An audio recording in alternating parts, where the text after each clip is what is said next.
Three. Hi, Hussein. How are you today? Welcome. Morning, how are you?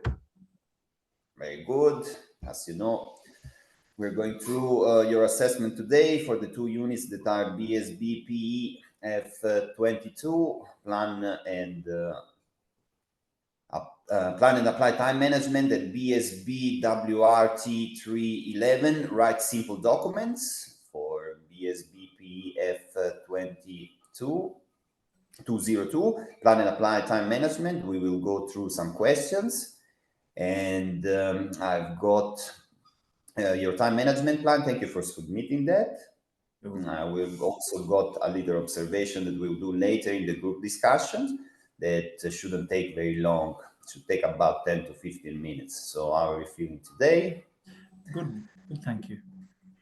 Let me quickly check the spelling of your name. Is Hussein Kassab. Yep. I hope I'm pronouncing it right. It's HUSSEINKASSAB. Yep. Also, I've received your ID that you sent through email. I'm looking at that right now, and I can confirm that you are who you say you are. Let me quickly explain that not yet competent appeal process. During this assessment process, if I deem that you are not satisfactory on any of the task requirements, I will mark you as not yet competent. You have the right to appeal in regards to the decision. Information about appeal can be found in Plenty Training website and also the student handbook. During this assessment process, please make sure you are comfortably seated. In regards to ergonomics and VHS issues around you. If some technical issues come up, please let me know and I will be able to guide you to fix that issue. Today's assessment date is 1/5/2024. Assessment location is obviously through Zoom, but we still face-to-face, so we'll be able to have that conversation. I will be typing your answers, so you won't have to do any writing. So could you please tell me a little bit about yourself, Has? As you know, my name is Hussein Kassab. I'm a waterproofer, working construction for 10 years, and just completing these two subjects for work. Okay, thank you, Has. Material for today's task is time management plan, which you have sent through. Also, there is no special support arrangement as I will be typing your answers. So without further ado, let's get into it. I'm now looking at your time management plan. I can see it's very detailed. You have clearly highlighted your job, role, and goals, your 5 tasks, and highlighted the task with the most priority and explained why. You also provided example of potential problems that may arise and how would you tackle them. Very well done, and I'm happy to inform you for this task I'm marking you as competent, so congratulations. Thank you. Okay, so are you ready for the next assessment, Has? Yeah, let's proceed. Let's go. Okay, let's start with the verbal questions. Summarize why each of the following features of time management plan are beneficial. First, list of tasks, and time frame and deadlines. Second. Okay. Creating a list of tasks is beneficial because it provides a clear overview of all the activities that need to be completed. This helps in organizing the work in a structural manner, ensuring that you don't overlook any important tasks and can allocate resources efficiently. Setting timeframes or deadlines for each task is crucial as it helps manage the pace of work, ensuring that task is completed on time. Deadlines promote productivity and prevent projects from dragging on, which can be especially important in waterproofing when delays might expose structures to potential water damage. Okay, explain why you should use the to-do list when planning your job tasks. Okay, using to-do list when planning job tasks is essential because it allows for better organization and prioritization of tasks. It helps ensure that You tackle the most urgent tasks first and don't forget any steps in the process, which is vital for maintaining work flow and meeting deadlines. Okay, explain why setting a time frame for completing job tasks is important. Okay, setting a time frame for completing job tasks is important because it provides specific target to work towards, which aids in planning and resource allocation. It also helps manage client expectations, particularly in waterproofing, where projects timelines are crucial to other aspects of the construction or renovation. Okay, how can you use an online calendar or similar apps to help you manage your time regarding your job tasks? An online calendar or similar apps can be extremely helpful in managing time regarding jobs tasks, allowing you to schedule each task, set reminders, and view all your commitments in one place. These tools help avoid conflicts and ensure you're prepared for each task ahead of time. For a waterproofer, this can mean better management of site visits and drying times. Okay, very good. We're asked to complete a job task and couldn't fit it in your day. What could you do to manage this situation? A, complete the job anyway. Talk to your supervisor. With B and C, do nothing, or all the above. Talk to my supervisor. Okay, very good. Let's move to the next. If you had a lot of job tasks for that day to complete, and your supervisor gave you one that you couldn't complete, what would you say to your supervisor? If I had many job tasks to complete and my supervisor added another that I couldn't handle, I would say, given the current task and the time required to ensure each is completed to our standards, I'm concerned about fitting this new task into today's schedule. Can we prioritize which tasks are most crucial for today or discuss how we might redistribute the workload? This conversation helps ensure that work quality remains high without overburdening any single day schedule, which is crucial in a role that requires precision and careful planning and like waterproofing. Okay, thank you very much. That was very well done, Has. I'm Thank you. pleased to inform you that all your answers were correct, demonstrating a strong understanding of the material covered. Based on your performance, I'm happy to assess you as satisfactory in this task. Your ability to accurately answer the question reflects your diligence and comprehension of the subject matter. So, congratulations. Thank you. So moving on, we will be working through BSB WHR T311 Write Simple Documents. During this assessment, we will go through some verbal questions. I'm still waiting for the written evidence that I requested. Once I get that, after we finish this verbal question answer task, we will be able to mark you for the all unit competencies. So 1 second. So, okay, are you ready for this assessment, Hans? Yeah, I am. Okay, okay. Tell me about the type of documents you created in your job, and what are they, and who are they for? Okay. As an experienced waterproofer, the documents I create are crucial for ensuring project clarity, compliance, and communication. They include project scopes, inspection reports, compliance certificates, and client proposals. These documents are typically for clients, regulatory bodies, and internal use to track project progress and adherence to standards. Okay, very good. For one of your documents, tell me how you determine your audience purpose, and the requirements for your document according to organization policies and procedures. Okay. For a compliance certificate, the audience is both the regulatory body and the client. The purpose is to certify the waterproofing work meets all relevant building codes and standards. The requirements are determined according to our organization's policies, which dictate strict adherence to national construction codes.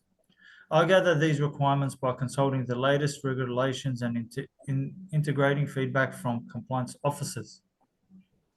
Okay, very good. For one of your documents, tell me how you determined the required format, style, and structure for the document. Yeah.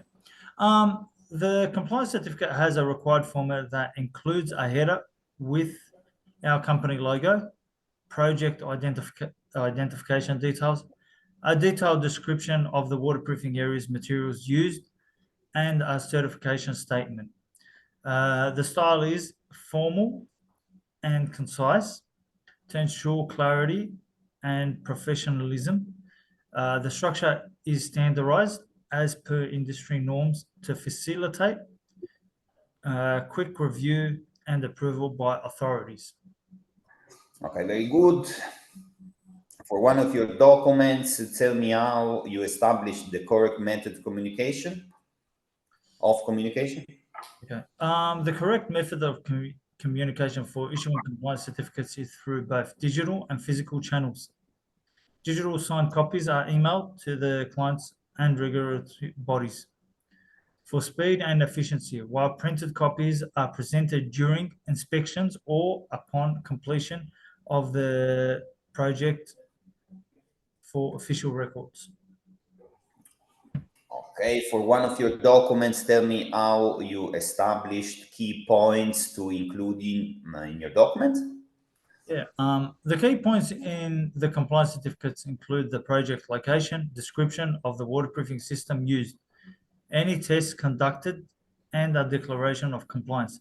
These are determined by the requirements of the regulatory bodies and the specifics of the project itself.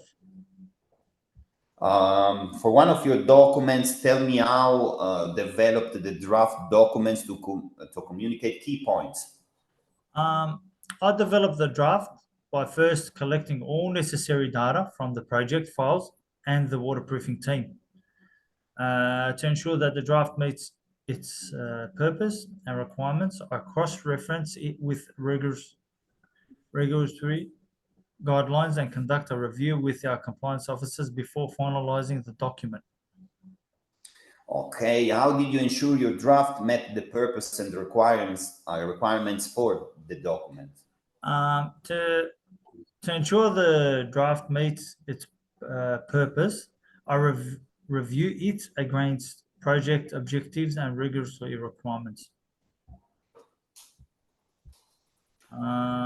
Conduct meetings with key team members for additional insights and validation.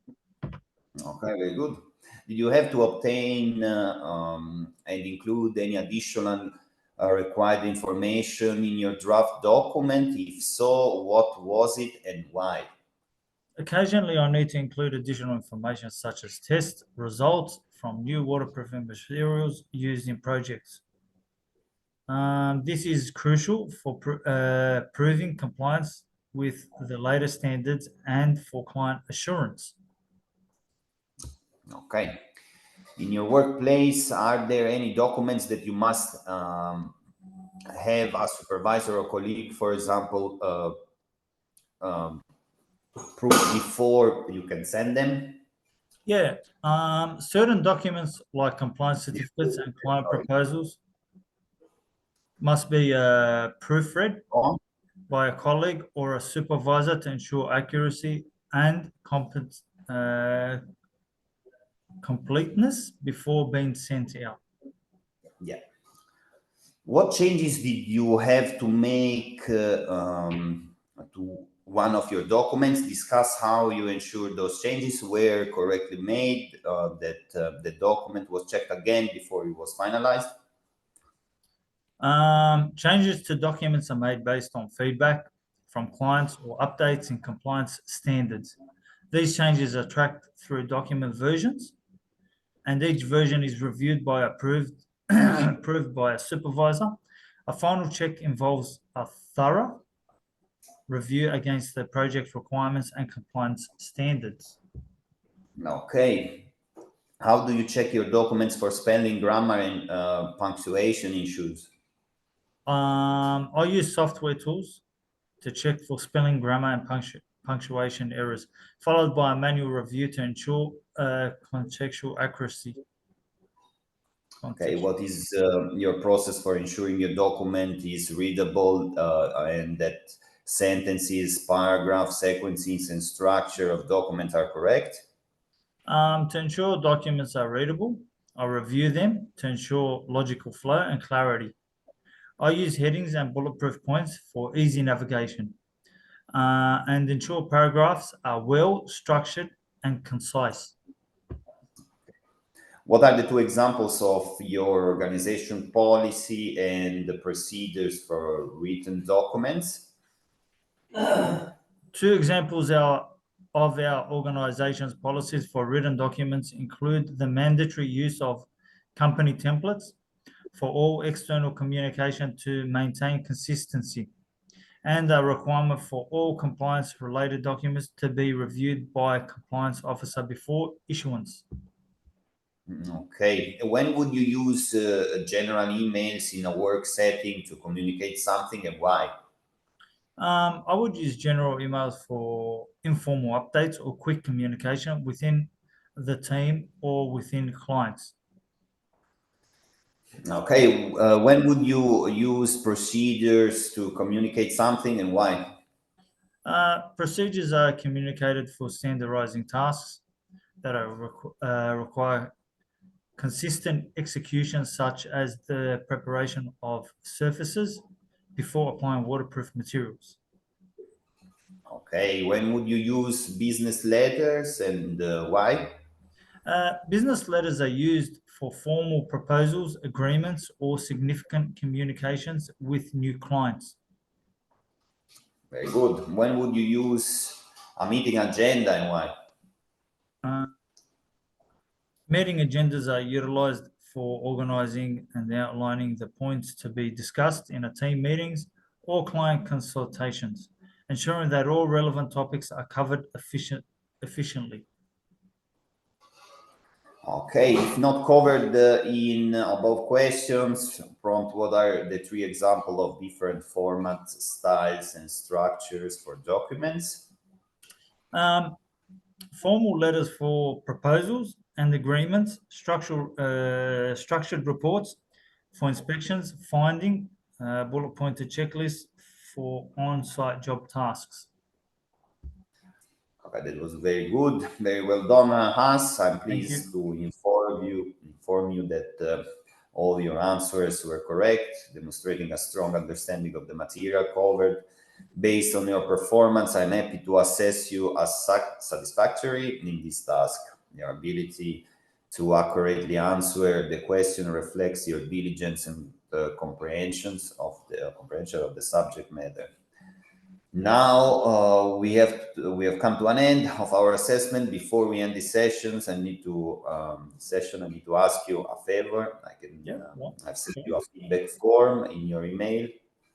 If you could fill it and send it back to me, that would be great. The questions ask you about the assessment processes, the activities carried out today. It will help me to further improve my assessment process in the future. So thank you for today's assessment session, and I wish you all the best. Thank you very much.